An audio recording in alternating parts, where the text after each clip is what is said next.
In an experiment to measure focal length f of convex lens, the least count of the measuring scales for the position of object u and for the position of image v are delta u and delta v respectively.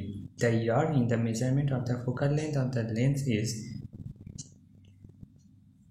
তো focal length বের করার সূত্রটা হচ্ছে 1/f = 1/v - 1/u। এটাকে বলা হয় lens formula. এবার আমাদের দেয়া আছে এটা কনভেক্স লেন্স। তো কনভেক্স লেন্সের ক্ষেত্রে কি হয়,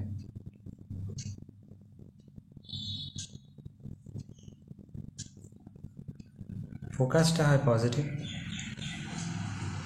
ইমেজ ডিস্টেন্সটা হয় পজিটিভ, আর অবজেক্ট ডিস্টেন্সটা হয় নেগেটিভ।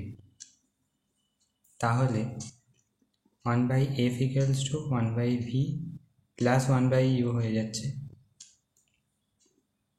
দেন এটাকে যদি আমরা ডেরিভেটিভ করি, df/f = f² হবে, dv/v² + du/u²।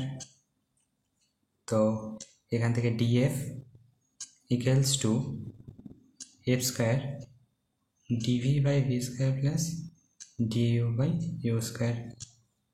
df এটার জায়গায় আমরা ডেল্টা f বসাতে পারি, = f² ΔV/v² + ΔU/u²। এটাই হবে আমাদের কারেক্ট অ্যান্সার। Thank you.